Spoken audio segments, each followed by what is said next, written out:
Bonjour à tous et à toutes, bienvenue ici au Parlement européen à Bruxelles. Nous sommes en direct et j'en profite pour vous souhaiter à nouveau une excellente année 2018, qu'elle puisse être remplie de bonheur et de succès. Je suis ce matin avec Madame Nathalie Griesbeck, députée européenne française et membre du mouvement démocrate en France. Bonjour. Bonjour et bonne année aussi à tous les followers. Espérons qu'elle soit excellente, en tout cas elle commence bien. Nous allons parler ce matin d'un sujet qui concerne les 500 millions d'Européens. C'est celui de la lutte contre le terrorisme, n'est-ce pas? Absolument. C'est un sujet qui est dans l'actualité, qui est très important pour les citoyens européens. Exactement. Et au groupe libéral et démocrate, nous sommes convaincus que l'Europe et les États membres peuvent faire mieux, qu'ils doivent faire mieux, et que la seule réponse compréhensive à apporter, c'est celle du niveau européen. Puisqu'on le sait, les bandes exercent maintenant au travers de toute l'Europe, elles ne connaissent plus de frontières, donc on ne peut pas imaginer que cette lutte contre le terrorisme au niveau européen connaisse des frontières, n'est-ce pas? Absolument. Et comme aujourd'hui le terrorisme emprunte souvent les voies de la grande criminalité, de ce qu'on appelle la criminalité organisée, Exactement. il y a un certain nombre de textes qui visent de manière très ferme, très consolidée, la lutte contre les financements, le blanchiment d'argent et le texte que j'ai porté, qui vient de passer une étape importante, Il a été adopté ce matin, n'est-ce pas, en commission des libertés civiles? Oui, il a été adopté à une très large majorité.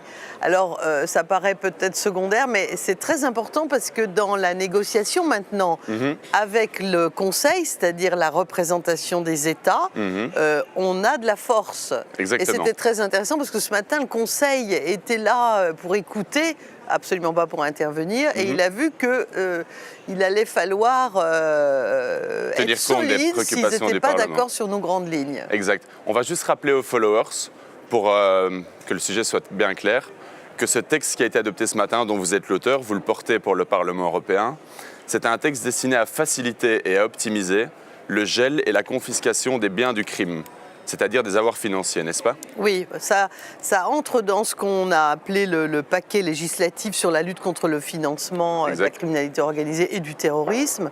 Il y a eu donc un texte très important qui est une directive sur la lutte contre le blanchiment d'argent, un texte sur tous ces systèmes donc de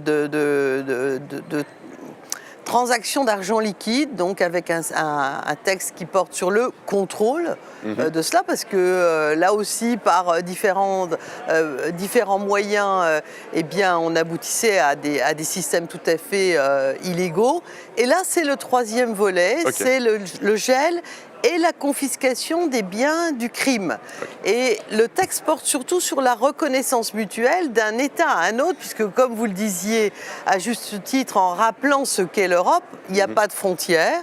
Donc il faut que bien on soit organisé pour tirer le profit du fait que nous vivons dans un espace de mobilité et de possibilités économiques très ouvertes et qu'on aille plus vite que les escrocs qui, eux, l'utilisent aussi et à des fins mafieuses ou à des fins d'organisation terroriste. Donc ce texte établit le cadre pour organiser cette reconnaissance mutuelle de la confiscation des biens du crime ou du gel donc des biens du crime. C'est un texte qui marque cette réciprocité et qui est très, très, très important. Donc si je comprends bien, pour faire court, ça a facilité la coopération entre États pour pouvoir geler ces biens et donc empêcher les bandes criminelles et terroristes de se développer. C'est bien ça? Oui. Et si je puis ajouter, pour être là aussi la plus concrète possible, c'est que, eh bien, on a pu estimer, alors le chiffre peut être un peu affiné, mais à plus de 110 milliards d'euros, le volume de ces transactions illicites.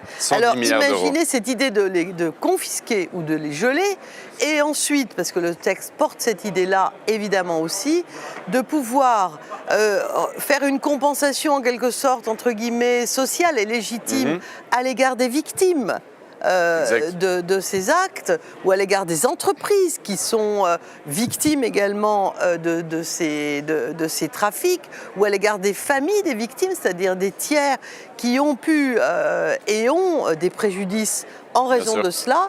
Vous voyez les sommes que ça représente? Les sommes sont immenses. C'est presque 1% du PIB de l'Union européenne. C'est énorme. C'est immense, effectivement. Alors le défi, il est redoutable aussi parce qu'il faut réussir à évidemment cibler, récupérer, condamner et donc organiser les choses de façon à ce que l'on puisse remettre effectivement cet argent pour aider les victimes. Ok, donc l'argent serait utilisé à des fins utiles. Oui. Exactement. Parfait. Alors, tout n'est pas si simple que ce qu'on dit, hein, je veux dire, mais c'est ça l'idée. Okay. Et je suis contente parce que ce matin, dans la partie parlementaire, je le redis, ça a été adopté à une très forte majorité. On est 50 membres, tout le monde était là et le rapport a été adopté à 47 voix, donc contre 2 contre et 1 abstention. Position très forte du Parlement. Et c'est bien, et c'est pas stalinien en même temps. Je suis assez contente qu'il y ait eu quelques opposants. Parce que sinon, ça aurait paru très simple. Vous parliez des États membres, là, tantôt, qui étaient donc, les représentants du Conseil étaient présents ce matin en commission des libertés civiles. Avec le silence, hein, ils n'ont pas le droit de parler. Bien sûr, le Parlement décide en commission. On sait que dans le système législatif européen, autant les États membres au sein du Conseil que le Parlement doivent avaliser des mesures et donner leur avis. Et les États membres se sont prononcés sur ce texte également en décembre. Comment avez-vous réagi à leur position ? Ben, je l'attendais évidemment parce qu'elle est, elle est très importante puisqu'il y a le Parlement mais il y a aussi le Conseil, ce qui est normal, les gouvernements. Et elle va dans le sens que j'espérais, la position du Conseil, donc avant le début du dialogue interinstitutionnel, c'est aussi très important.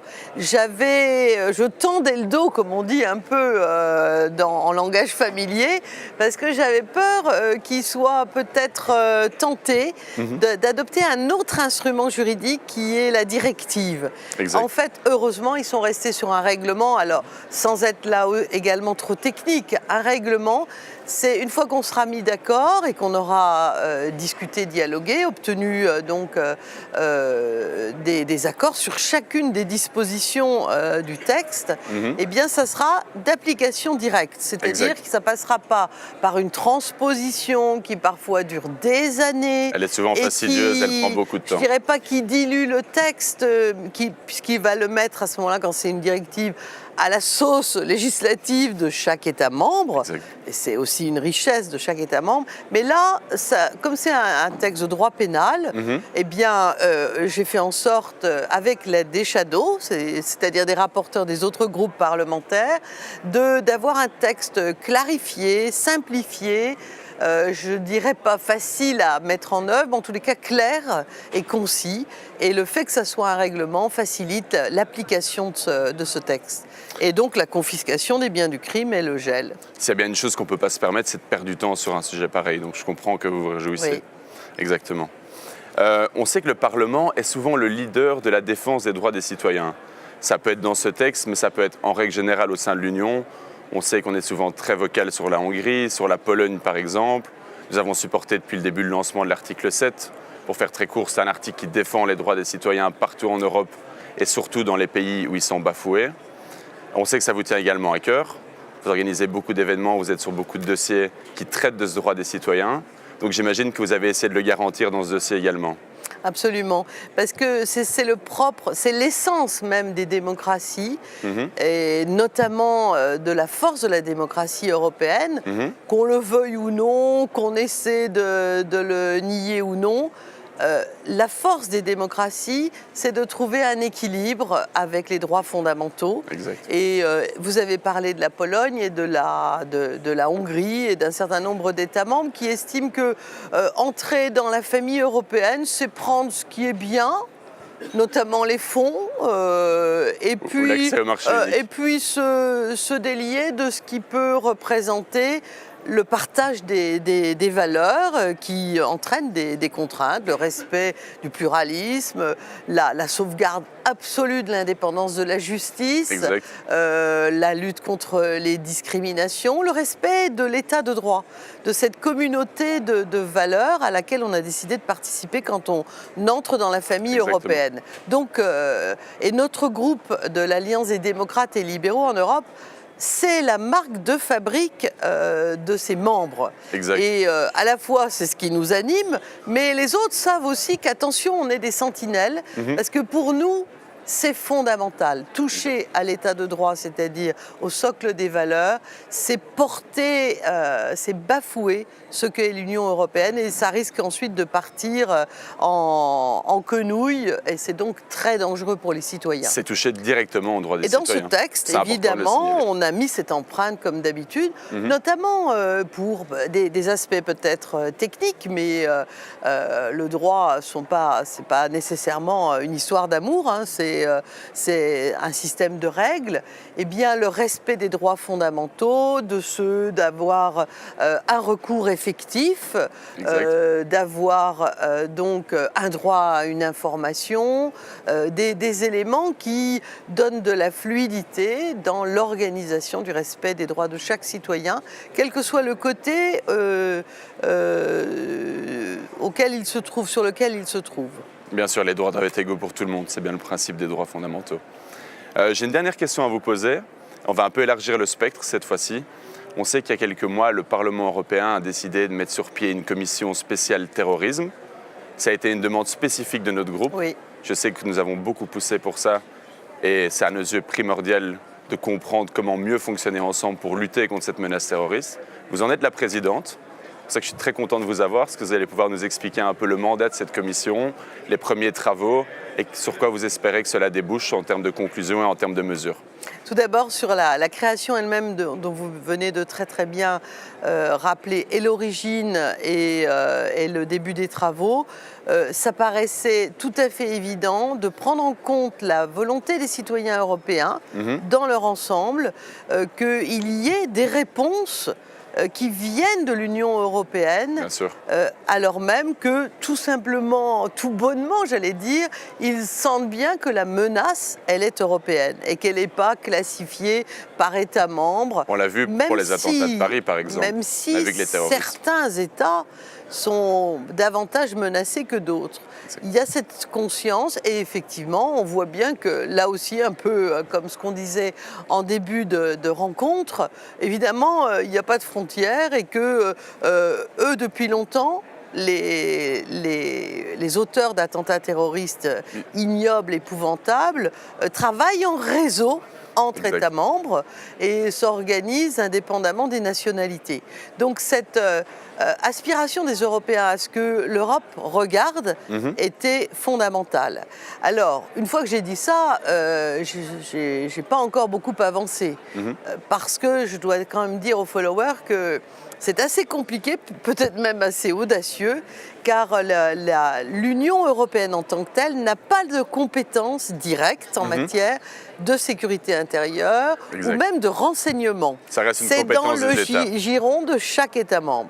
Mais il n'empêche, on a pris cette décision. J'ai l'honneur effectivement de présider aux travaux de cette commission qui est évidemment pluraliste. Nous avons déjà beaucoup travaillé, nous avons fait des missions, nous sommes évidemment allés à Eurojust, à Europol, nous avons rencontré dans différents États membres beaucoup d'interlocuteurs qui sont des acteurs majeurs et qui, avec nous, partagent l'idée qu'il va falloir du temps pour arriver à une éradication de la menace, peut-être une génération, voire deux. Donc votre génération aura évidemment un rôle à jouer. Ce sera un immense défi, je pense, pour notre génération. Et pour les suivants, mais nous y arriverons.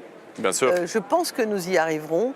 Alors, je ne peux pas entrer dans tous les détails des travaux de cette commission car elle siège souvent à huis clos, de façon à ce que ces éléments extrêmement sensibles qui constituent l'armature européenne de l'échange de renseignements pour lutter contre les attentats, pour prévenir, pour s'occuper de radicalisation, c'est quelque chose de difficile. Je pense que c'est quelque chose à propos duquel on remet tout le temps l'ouvrage sur le métier, parce qu'à partir de quand quelqu'un qui revient d'un théâtre de guerre peut-il être considéré comme totalement à nouveau inséré dans la société? C'est très difficile. Et évidemment l'aspect victime. Donc nous nous travaillons avec une méthode que je souhaite la plus rigoureuse possible à faire des recommandations, à établir dans un rapport. Je ne veux pas un sapin de Noël, je ne veux pas qu'on y fourre tout ce qu'on a comme idée, mais je veux qu'on soit concret, pragmatique, réaliste. Et ce que je vous propose, c'est que d'ici quelques mois, nous puissions en reparler. Bien sûr. Cette commission a commencé de travailler à l'automne. Exact. Nous travaillons d'arrache-pied d'ailleurs beaucoup. Nous allons aller à Berlin aussi voir le fonctionnement. Nous irons dans les aéroports, Zaventem par exemple, Okay. Parce qu'il y a effectivement un foisonnement de thématiques autour de la lutte contre le terrorisme. Pas seulement un foisonnement de méthodes, mais un foisonnement de thématiques. Et donc il nous faudra les sérier et les aborder concrètement. Merci beaucoup. C'est moi qui vous remercie. Merci Nathalie pour toutes ces réponses très éclairantes sur le sujet. On se retrouvera avec grand plaisir un peu plus tard dans l'année pour en discuter. J'en profite pour vous signaler que vous pouvez nous suivre tant le groupe ADLE que Nathalie sur les réseaux sociaux. Nous vous mettrons les liens juste en dessous dans les commentaires à la fin de cette vidéo. Et vous signalez également que la semaine prochaine, nous serons à Strasbourg, une région qui vous tient à cœur, je le sais. La capitale européenne, on a le droit de le dire? On a peut-être le droit. Pour une session plénière qui s'annonce intense, la première de l'année, et vous pourrez nous retrouver pour plus de live et plus d'actualités, donc restez branchés. Avec ce dossier de la pêche électrique contre laquelle je m'élève d'une manière forte. C'est vrai? Je ne me prononcerai pas, je n'ai pas lu le dossier de la pêche électrique. On vous souhaite à tous une excellente fin de semaine, un excellent week-end et à bientôt. Merci de nous avoir suivis. Merci Nathalie. Merci beaucoup.